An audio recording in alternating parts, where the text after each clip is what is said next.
Hi friends, welcome back to my YouTube channel dream at supporter. ನಾವಿಂದು ಒಂದು ಹೊಸ topic ಬಗ್ಗೆ ಡಿಸ್ಕಷನ್ ಮಾಡೋಣ ಮತ್ತು 2024ರಲ್ಲಿ ನಡೆದಿರ್ತಕ್ಕಂಥ ಮೊದಲ ಕಾಂಪಿಟೇಟಿವ್ ಎಕ್ಸಾಮ್ ಆಗಿರುತ್ತೆ. ಇಲ್ಲಿ ನೋಡಿ, CTI ಪರೀಕ್ಷೆ ಕಮರ್ಷಿಯಲ್ ಟ್ಯಾಕ್ಸ್ ಇನ್ಸ್ಪೆಕ್ಟರ್ಗಾಗಿ ಇಂದು ನಡೆದಿರ್ತಕ್ಕಂಥ ಪ್ರಶ್ನೆ ಪತ್ರಿಕೆ ನಿಮ್ಮ ಮುಂದೆ ಇದೆ. ಫ್ರೆಂಡ್ಸ್, ನಾವಿಂದು ಈ ಪ್ರಶ್ನೆ ಪತ್ರಿಕೆ ಬಗ್ಗೆ ಡಿಸ್ಕಷನ್ ಮಾಡೋಣ. ಡಿಸ್ಕಷನ್ ಮಾಡೋದಕ್ಕಿಂತ ಮುಂಚೆ ನೀವಿನ್ನೂ ನಮ್ಮ ಚಾನಲ್ಗೆ ಸಬ್ಸ್ಕ್ರೈಬ್ ಆಗಿಲ್ಲ ಅಂದರೆ ಸಬ್ಸ್ಕ್ರೈಬ್ ಮಾಡ್ಕೊಳ್ಳಿ ಮತ್ತು ಬೆಲ್ ಬಟನನ್ನು ಆನ್ ಇಟ್ಕೊಳ್ಳಿ. ನಾವು ಹಾಕುವಂಥ ಎಲ್ಲ ಪ್ರಶ್ನೆ ಪತ್ರಿಕೆಗಳು ಮತ್ತು ನೋಟಿಫಿಕೇಷನ್ಗಳನ್ನು ಮೊದಲು ನೀವೇ ವೀಕ್ಷಿಸಬಹುದು.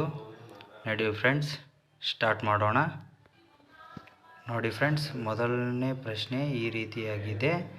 2020-25ರ ಕರ್ನಾಟಕ ಕೈಗಾರಿಕಾ ನೀತಿಯ ಪ್ರಕಾರ ಈ ಕೆಳಗಿನ ಯಾವ ವರ್ಗೀಕರಣ ಸರಿಯಾಗಿದೆ ಅಂತ ಕೇಳಿದರೆ, ಫಸ್ಟ್ನೇ ಆಪ್ಷನ್ ಈ ರೀತಿ ಇದೆ. ವಲಯ 1 ಮತ್ತು 2 ಕೈಗಾರಿಕೆಯಲ್ಲಿ ಮುಂದುವರೆದ ಜಿಲ್ಲೆಗಳು ಅಂತ ಕೇಳಿದ್ದಾರೆ. ನೋಡಿ, ಹಂಗೆ ನೆಕ್ಸ್ಟು 3 ಮತ್ತು 4ನೇ ವಲಯ ಕೈಗಾರಿಕೆಗಳಲ್ಲಿ ಹಿಂದುಳಿದ ಜಿಲ್ಲೆಗಳು ಅಂತ ಕೊಟ್ಟಿದ್ದಾರೆ. ಸೆಕೆಂಡ್ನೇ ಆಪ್ಷನ್ 1 ಮತ್ತು 2ನೇ ವಲಯ ಕೈಗಾರಿಕೆಗಳಲ್ಲಿ ಮುಂದುವರೆದ ಜಿಲ್ಲೆಗಳು, 3, 4 ಕೃಷಿ ಆಧಾರಿತ ಜಿಲ್ಲೆಗಳು. ನೆಕ್ಸ್ಟ್ 3ನೇ ಆಪ್ಷನ್ 1 ಮತ್ತು 2ನೇ ವಲಯಗಳು ಕೈಗಾರಿಕೆಯಲ್ಲಿ ಹಿಂದುಳಿದ ಜಿಲ್ಲೆಗಳು, 3 ಮತ್ತು 4 ಕೈಗಾರಿಕೆಯಲ್ಲಿ ಮುಂದುವರೆದ ಜಿಲ್ಲೆಗಳು. 4ನೇ ಆಪ್ಷನ್ 1 ಮತ್ತು 2 ಕೃಷಿ ಆಧಾರಿತ ಜಿಲ್ಲೆಗಳು, 2 ಮತ್ತು 3 ಕೈಗಾರಿಕೆಯಲ್ಲಿ ಹಿಂದುಳಿದ ಜಿಲ್ಲೆಗಳು. ಎರಡನೇ ಕ್ವಶನ್ನ ನಾವು ನೋಡೋದ. ನೆಕ್ಸ್ಟು, ಕರ್ನಾಟಕ ಯಶಸ್ವಿನಿ ಆರೋಗ್ಯ ವಿಮಾ ಯೋಜನೆ ಈ ಕೆಳಗಿನ ಯಾವುದಕ್ಕೆ ಸಂಬಂಧಿಸಿದೆ ಅಂತೇಳಿ ಪ್ರಶ್ನೆ ಕೇಳಿದ್ದಾರೆ. ಇಲ್ಲಿ ಆಪ್ಷನ್ ನೀವು ನೋಡ್ಬೋದು. ರೈತರ ಸಹಕಾರಿ ಆರೋಗ್ಯ ರಕ್ಷಣೆಗೆ ಈ ಯೋಜನೆಯನ್ನು ತಂದಿದ್ದಾರೆ. ಯಶಸ್ವಿನಿ ಆರೋಗ್ಯ ವಿಮಾ ಯೋಜನೆ ಯಾವುದಕ್ಕೆ ಸಂಬಂಧಿಸಿದೆ ಅಂತೇಳಿ ಕೇಳಿಬಿಟ್ಟಿದ್ದಾರೆ. ಸೆಕೆಂಡ್ನೇ ಆಪ್ಷನ್ ನೋಡಿ, ಖಾಸಗಿ ಆಸ್ಪತ್ರೆಗಳ ರಕ್ಷಣೆಗಾಗಿ ಈ ಯೋಜನೆ ತಂದಿದ್ದಾರೆ. ಥರ್ಡ್ ಆಪ್ಷನ್ನು, ರಾಜ್ಯ ಸರ್ಕಾರದ ಆರೋಗ್ಯ ರಕ್ಷಣೆ ಯೋಜನೆ ಈ ಯೋಜನೆಯನ್ನು ತಂದಿದ್ದಾರೆ. ನೆಕ್ಸ್ಟು, ಕೇಂದ್ರ ಸರ್ಕಾರದ ಆರೋಗ್ಯ ರಕ್ಷಣೆಯ ಯೋಜನೆಯಾಗಿದೆ ಅಂತ ಕೇಳಿದ್ದಾರೆ. ನೀವು ಆಪ್ಷನನ್ನು ನಾನು ನೆಕ್ಸ್ಟ್ ವಿಡಿಯೋದಲ್ಲಿ ಮಾಡ್ತೇನೆ.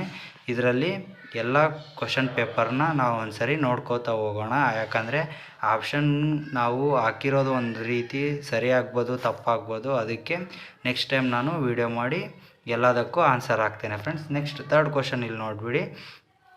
ಈ ಕೆಳಗಿನವುಗಳಲ್ಲಿ ಯಾವುದು ಕರ್ನಾಟಕದ ಒಳನಾಡಿನ ಅತ್ಯಂತ ಉದ್ದವಾದ ಜಲಮಾರ್ಗವಾಗಿದೆ ಅಂತೇಳಿ ಕೇಳಿದರೆ, first Ghataprabha, second Malaprabha, third Bhima, fourth Tungabhadra ಅಂತ ಕೇಳಿದರೆ, ಇದರಲ್ಲಿ ಯಾವುದು ಕರ್ನಾಟಕದ ಒಳನಾಡಿನ ಅತ್ಯಂತ ಉದ್ದವಾದ ಜಲಮಾರ್ಗ ಅಂತ ಕೇಳಿದರೆ, ನೀವಿಲ್ಲಿ ನೋಡಿಬಿಟ್ಟು ಸರಿಯಾಗಿ ನೋಡ್ಕೊಳ್ಳಿ.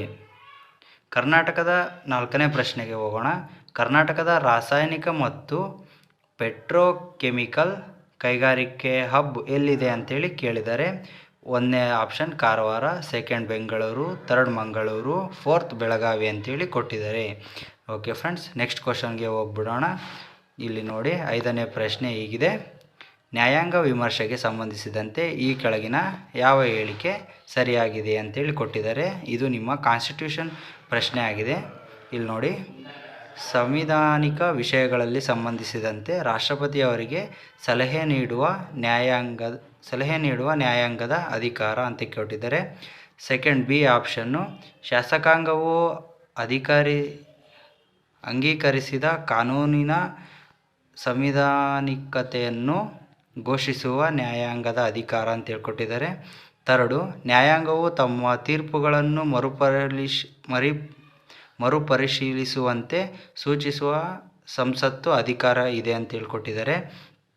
ನೆಕ್ಸ್ಟು, ಸಂಸತ್ತಿನ ಮೂಲ ಲಕ್ಷಣಗಳಿಗೆ ಧಕ್ಕೆ ತರುವ ತಿದ್ದುಪಡಿಯನ್ನು ರದ್ದುಗೊಳಿಸುವ ನ್ಯಾಯಾಂಗದ ಅಧಿಕಾರ ಆಗಿದೆ ಅಂತೇಳಿ ಕೊಟ್ಟಿದ್ದಾರೆ. ಇಲ್ಲಿ ನೋಡಿ, ಆಯ್ಕೆಗಳನ್ನು ನೀವು ಸರಿಯಾಗಿ ನೋಡಿ ಆಪ್ಷನ್ ಹಾಕಬೇಕಾಗಿರುತ್ತೆ. ಇಲ್ಲಿ ಒಂದನೇದು ಕೊಟ್ಟಿದ್ದಾರೆ ಆಪ್ಷನ್ನು, ಬಿ ಮತ್ತು ಡಿ ಮಾತ್ರ ಸರಿ ಅಂತಿದೆ. ಸೆಕೆಂಡ್ ಆಪ್ಷನಲ್ಲಿ ABCD ಎಲ್ಲವೂ ಸರಿ ಅಂತ ಇದೆ.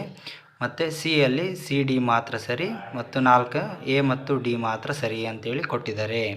ನೆಕ್ಸ್ಟು 6ನೇ ಪ್ರಶ್ನೆ ಕಡೆಗೆ ನಾವು ಬರೋದಾದರೆ, 2019ರ ಪೌರತ್ವ ತಿದ್ದುಪಡಿ ಕಾಯ್ದೆ ಅನ್ವಯ ಡಿಸೆಂಬರ್ 31, 2014ರೊಳಗೆ ಅಫ್ಘಾನಿಸ್ತಾನ್, ಪಾಕಿಸ್ತಾನ್ ದೇಶದಿಂದ ವಲಸೆ ಬಂದ ಈ ಕೆಳಗಿನ ಧರ್ಮಗಳಿಗೆ ಭಾರತೀಯ ನಾಗರಿಕ ಪೌರತ್ವವನ್ನು ಅರ್ಜಿ ಸಲ್ಲಿಸುವ ಅವಕಾಶ ನೀಡಿದೆ ಅಂತೇಳಿ ಕೊಟ್ಟಿದ್ದಾರೆ.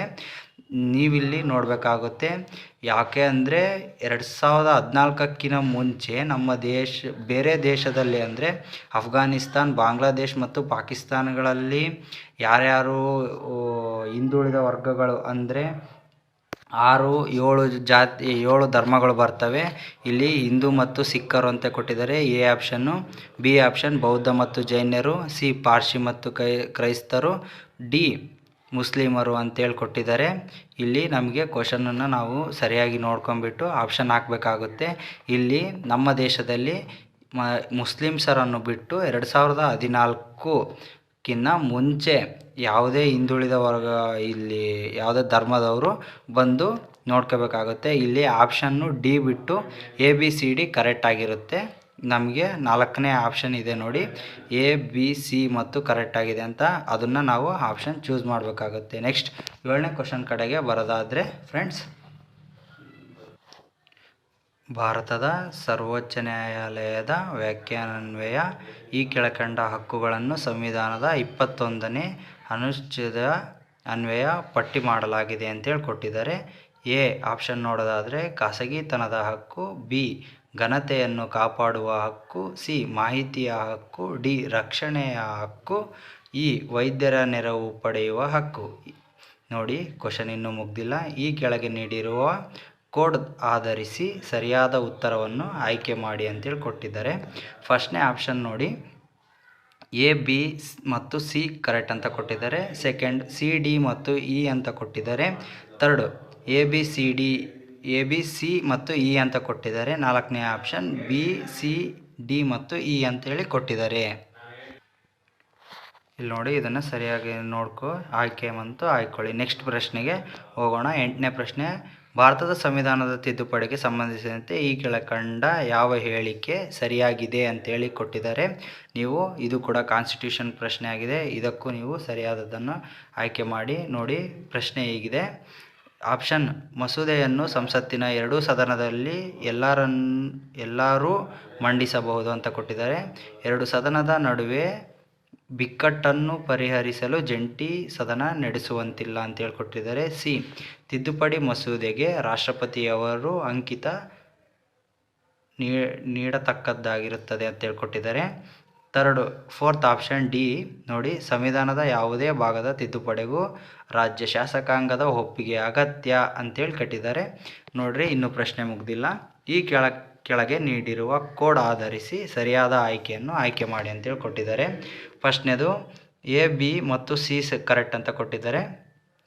2ನೇದು ಎ ಬಿ ಮತ್ತು ಡಿ ಕರೆಕ್ಟ್ ಅಂತ ಕೊಟ್ಟಿದ್ದಾರೆ. 3ನೇದು ಎ ಸಿ ಮತ್ತು ಡಿ ಕರೆಕ್ಟ್ ಅಂತ ಕೊಟ್ಟಿದ್ದಾರೆ. 4ನೇ ಆಪ್ಷನ್ ಎ ಮತ್ತು ಬಿ ಮಾತ್ರ ಸರಿ ಅಂತೇಳಿ ಕೊಟ್ಟಿದ್ದಾರೆ. ನೀವು ಸರಿಯಾದನ್ನು ನೋಡಿ ಆಯ್ಕೆ ಮಾಡ್ಕೊಳ್ಳಿ. ನೆಕ್ಸ್ಟು 9ನೇ ಪ್ರಶ್ನೆಗೆ ಕಡೆಗೆ ನಾವು ಬರೋದಾದರೆ, ರಾಜನೀತಿ ನಿರ್ದೇಶಕ ತತ್ವಗಳನ್ನು ಪಟ್ಟಿ 1ರಿಂದ ಅವುಗಳ ಅನುಚ್ಛೇದಕ್ಕೆ ಪಟ್ಟಿ 2ಕ್ಕೆ ಅನುಕರಣವಾಗಿ ಬರೆಯಿರಿ ಅಂತಂದರೆ ಹೊಂದಿಸಿ ಬರೆಯಿರಿ ಅಂತೇಳಿ ಕೊಟ್ಟಿದ್ದಾರೆ. ಫಸ್ಟ್ನೇದು ಎ ಪಟ್ಟಿಯೊಳಗೆ ನೋಡ್ಕೊಂತ ಬರೋಣ. ಎ ಮತ್ತು ಬಿ, ಕೆಲಸದಲ್ಲಿ ನ್ಯಾಯಯುತ ಮತ್ತು ಮಾನವೀಯ ಪರಿಸರ ಮತ್ತು ಪ್ರಸೂತಿಯ ಪರಿಹಾರಗಳು ಅಂತೇಳಿ ಕೊಟ್ಟಿದ್ದಾರೆ. ಇದಕ್ಕೆ ಇಲ್ಲಿ ನೋಡಿ, ಈ ಕಡೆ ಏನು ಕೊಟ್ಟಿದ್ದಾರೆ ಪಟ್ಟಿ ಬಿಯಲ್ಲಿ, ಒಂದೇದು ಅನುಚ್ಛೇದ 48A ಅಂತ ಕೊಟ್ಟಿದ್ದಾರೆ. ಜನರ ಕಲ್ಯಾಣಕ್ಕಾಗಿ ನಿಂತಿರುವ ಸಾಮಾಜಿಕ ವ್ಯವಸ್ಥೆಯನ್ನು ಭದ್ರಪಡಿಸುವುದು. ಮತ್ತು ಸಿ ಪರಿಸರ ರಕ್ಷಣೆ ಮತ್ತು ಅರಣ್ಯಗಳ ಹಾಗೂ ವನ್ಯಜೀವಿಗಳ ರಕ್ಷಣೆ ಅಂತೇಳಿ ಕೊಟ್ಟಿದ್ದಾರೆ. ಗ್ರಾಮ ಪಂಚಾಯಿತಿಗಳ ರಚನೆ ಅಂತೇಳಿ ಕೊಟ್ಟಿದ್ದಾರೆ. ಮತ್ತು ಬಿ ಪಟ್ಟಿಯಲ್ಲಿ ನೋಡಿ, 1ನೇದು ಅನುಚ್ಛೇದ 48A, 2ನೇದು ಅನುಚ್ಛೇದ 42ನೇ ವಿಧಿ, 40ನೇ ವಿಧಿ 3ನೇದು, 4ನೇದು 38ನೇ ವಿಧಿ. ಈ ಕೆಳಗೆ ನೀಡಿರುವ ಉತ್ತರಗಳಲ್ಲಿ ಸರಿ ಉತ್ತರವನ್ನು ಆಯ್ಕೆ ಮಾಡಿ ಅಂತೇಳಿ ಕೊಟ್ಟಿದ್ದಾರೆ. ಇಲ್ಲಿ ನೋಡಿ, ನೀವು ನೋಡಿಬಿಟ್ಟು ಸರಿಯಾಗಿ ಆಯ್ಕೆ ಮಾಡಿ ಆನ್ಸರ್ನ ಹಾಕಬೇಕಾಗುತ್ತೆ ಫ್ರೆಂಡ್ಸ್. ನೆಕ್ಸ್ಟ್ ಕ್ವಶನ್ಗೆ ಬರೋದಾದರೆ 10ನೇದು, ಈ ಕೆಳಗಿನ ನಿಯಂತ್ರಣ ವ್ಯಾಪ್ತಿಯ ಅರ್ಥವೇನು ಅಂತೇಳಿ ಕೊಟ್ಟಿದ್ದಾರೆ. ನೋಡಿ, ನೀವು ನೋಡಿಬಿಟ್ಟು ಸರಿಯಾಗಿ ಆಯ್ಕೆ ಮಾಡಬೇಕಾಗುತ್ತೆ.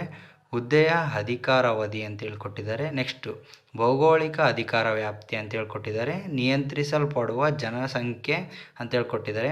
4ನೇ ಆಪ್ಷನ್ನು ಅಧಿಕಾರಿಯು ವೈಯಕ್ತಿಕವಾಗಿ ನಿರ್ದೇಶಿಸಬಹುದಾದ ನಿಯಂತ್ರಣ ಮತ್ತು ಮೇಲ್ವಿಚಾರಣೆ ಮಾಡಬಹುದಾದ ಅಧೀನದಲ್ಲಿರುವ ಹೊರ ಅಥವಾ ಕೆಲಸದ ಘಟಕಗಳ ಸಂಖ್ಯೆ ಅಂತೇಳಿ ಕೊಟ್ಟಿದ್ದಾರೆ. ನೀವು 10ನೇ ಕ್ವಶನ್ನ ಸರಿಯಾಗಿ ನೋಡಿ ಆಯ್ಕೆ ಮಾಡಿ. ನೆಕ್ಸ್ಟ್ 11ನೇ ಕ್ವಶನ್ ಕಡೆಗೆ ಬರೋಣ ಫ್ರೆಂಡ್ಸ್. ನೋಡಿ 11ನೇ ಕ್ವಶನ್ ಹೀಗಿದೆ. ಈ ಕೆಳಗಿನ ಯಾವ ಮೊದಲ ಬಾರಿಗೆ ರಾಜಕಾರಣ ಮತ್ತು ಸಾರ್ವಜನಿಕ ಆಡಳಿತ ನಡುವೆ ವಿಭಜನೆ ಕಲ್ಪನೆಯನ್ನು ಪ್ರತಿನಿಧಿಸಿದರು ಅಂತೇಳಿ ಕೊಟ್ಟಿದ್ದಾರೆ.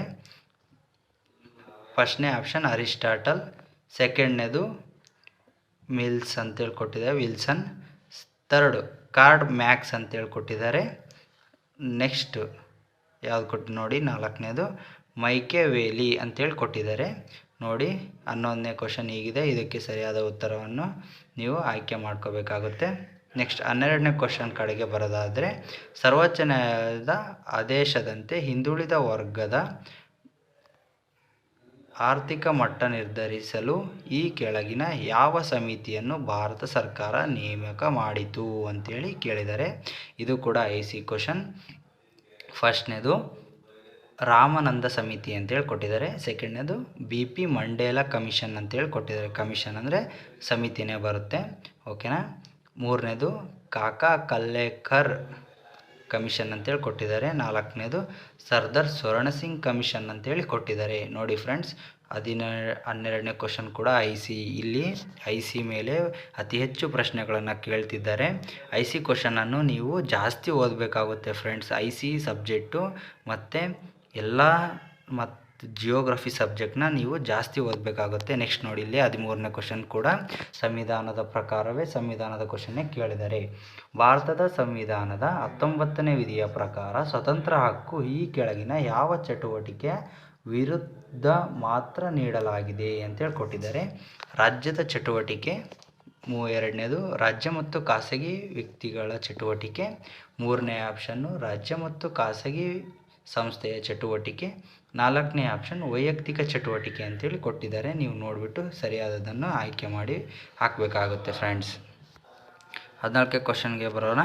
ಭಾರತದ ರಾಷ್ಟ್ರಪತಿಯವರ ಮಹಾಭಿಯೋಗಕ್ಕೆ ಅಂದರೆ ಅವರ ರಾಜೀನಾಮೆ ನೀಡಬೇಕಾದ್ರೆ ಯಾವ ಹೇಳಿಕೆ ಇಲ್ಲಿ ಈ ಕೆಳಗೆ ತಪ್ಪಾಗಿದೆ ಅಂತೇಳಿ ಕೊಟ್ಟಿದ್ದಾರೆ. ಒಂದನೇದು ಸಂಸತ್ತಿನ ಯಾವುದೇ ಸದನದಲ್ಲಿ ಆರಂಭಿಸಬಹುದು ಅಂತ ಹೇಳ್ಕೊಟ್ಟಿದ್ದಾರೆ. 14 ದಿನಗಳ ಮುಂಚೆ ನೋಟಿಸ್ ಕೊಡಬೇಕಾಗುತ್ತೆ. ನಾಮಕರಣಗೊಂಡ ಸದಸ್ಯರು ಪ್ರಕ್ರಿಯೆಯಲ್ಲಿ ಪಾಲ್ಗೊಳ್ಳುವಂತಿಲ್ಲ ಅಂತ ಕೊಟ್ಟಿದ್ದಾರೆ. 4ನೇದು ಸಂವಿಧಾನದ ಉಲ್ಲಂಘನೆಗೆ ಮಾತ್ರ ಅಂತ ಹೇಳ್ಕೊಟ್ಟಿದ್ದಾರೆ. ನೀವು ನೋಡಿಬಿಟ್ಟು ಕರೆಕ್ಟಾಗಿರ್ತಕ್ಕಂಥ ಆನ್ಸರ್ ಹಾಕಿ. 15ನೇ ಕ್ವಶನ್ಗೆ ಬರೋಣ. ಸಸ್ಯಗಳಲ್ಲಿ ಆಹಾರ ತಯಾರಿಸಲು ಬೇಕಾದ ಶಕ್ತಿಯ ಮೂಲ ಆಕಾರ ಏನು ಅಂತೇಳಿ ಕೊಟ್ಟಿದ್ದಾರೆ. ನೋಡಿ, ಫಸ್ಟ್ನೇ ಆಪ್ಷನ್ ಹೀಗಿದೆ, ಹರಿದ್ರೇಣು ಅಂತೇಳಿ ಕೊಟ್ಟಿದ್ದಾರೆ. ಮತ್ತು ಸೆಕೆಂಡ್ನೇದು ಸೂರ್ಯನ ಬೆಳಕು, ಇಂಗಾಲ ಆಮ್ಲ, 4ನೇದು ನೀರು. ಇದರಲ್ಲಿ ಯಾವುದು ಸೂರ್ಯನ ಬೆಳಕು ಅಂತ ಇರ್ಬೋದು ಫ್ರೆಂಡ್ಸ್. 16ನೇ ಕ್ವಶನ್ ಕಡೆ ಬರೋಣ. ಪ್ರಾಣಿಗಳಲ್ಲಿ ಅಧಿಕವಾದ ಗ್ಲೂಕೋಸ್ ಏನಾಗಿ ಶೇಖರಣೆ ಆಗುತ್ತದೆ? ನೋಡಿ, ಬಯಾಲಜಿ ಬಂತು ಕ್ವಶನ್. 16ನೇ ಕ್ವಶನ್ನು ಏನಾಗಿ ಶೇಖರಣೆ ಆಗುತ್ತದೆ ಅಂತೇಳಿ ಕೊಟ್ಟಿದ್ದಾರೆ. ನೋಡಿ, 1ನೇದು ಗ್ಲೈಕೋಜನ್ ಆಗಿ, 2ನೇದು ಪಿಷ್ಟ, 3ನೇದು ಮಾಲ್ಟೋಸ್, 4ನೇದು ಸುಕ್ರೋಸ್. ಇದು ನೋಡಿ ಬಯಾಲಜಿ ಸಂಬಂಧಿತವಾದ ಪ್ರಶ್ನೆ, ವಿಜ್ಞಾನಕ್ಕೆ ಸಂಬಂಧಿಸಿದಂತೆ.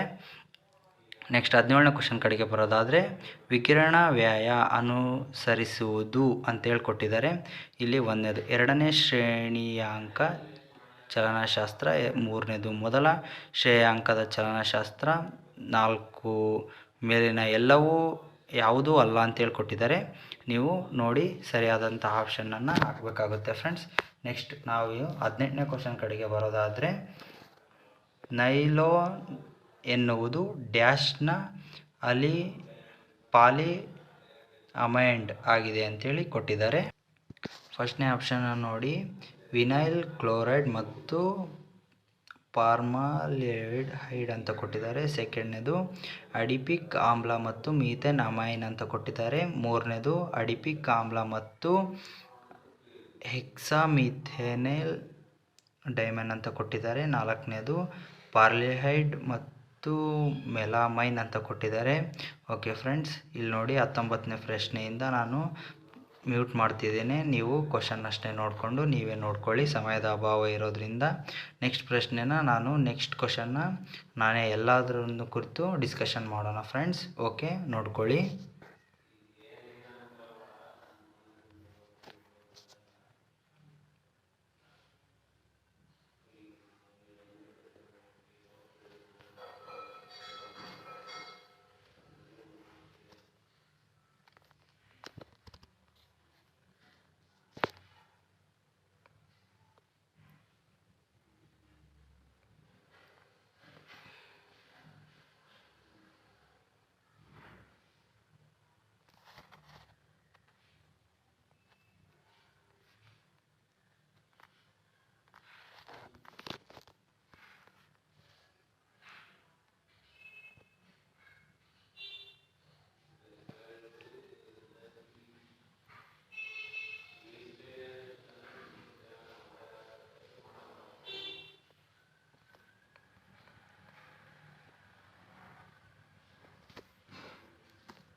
ಓಕೆ ಫ್ರೆಂಡ್ಸ್, ಈ ವಿಡಿಯೋ ನಿಮಗೆ ಇಷ್ಟ ಆಗಿದೆ ಅಂತ ತಿಳ್ಕೊತೀನಿ. ನೆಕ್ಸ್ಟು ಈ 50ರಿಂದ 51 ಪ್ರಶ್ನೆ ಆಗಿದ್ದಾವೆ. 52ರಿಂದ 100ವರೆಗೂ ಇನ್ನೊಂದು ವಿಡಿಯೋ ಹಾಕ್ತೇನೆ. ಪಾರ್ಟ್ 2 ನೀವು ನೋಡಬೇಕಾಗುತ್ತೆ ನೆಕ್ಸ್ಟ್. ಓಕೆ ಫ್ರೆಂಡ್ಸ್, ಈ ವಿಡಿಯೋನ ಇಲ್ಲಿಗೆ ಎಂಡ್ ಮಾಡ್ತಿದ್ದೀನಿ. ಈ ವಿಡಿಯೋ ನಿಮಗೆ ಇಷ್ಟ ಆಗಿದೆ ಅಂತ ತಿಳ್ಕೊತೀನಿ. ಇಷ್ಟ ಆಗಿದ್ದರೆ ಲೈಕ್, ಶೇರ್ ಮತ್ತು ಕಮೆಂಟ್ ಮಾಡಿ ಫ್ರೆಂಡ್ಸ್. ಪ್ಲೀಸ್ ಸಪೋರ್ಟ್ ಮಾಡಿ. ಹೀಗೆ ಹೊಸ ನೋಟಿಫಿಕೇಷನ್ ಮತ್ತು ಎಲ್ಲ ರೀತಿಯ ಪ್ರಶ್ನೆ ಪತ್ರಿಕೆಗಳನ್ನು ಬಿಡಿಸುವ ಒಂದು ಅವಕಾಶವನ್ನು ನೀವು ಕಲ್ಪಿಸಿಕೊಡಿ ಅಂತೇಳಿ ನಾನು ಈ ಮೂಲಕ ನಿಮ್ಮಲ್ಲಿ ಕೇಳ್ಕೊಳ್ತೀನಿ. ಓಕೆ ಫ್ರೆಂಡ್ಸ್, ಬಾಯ್.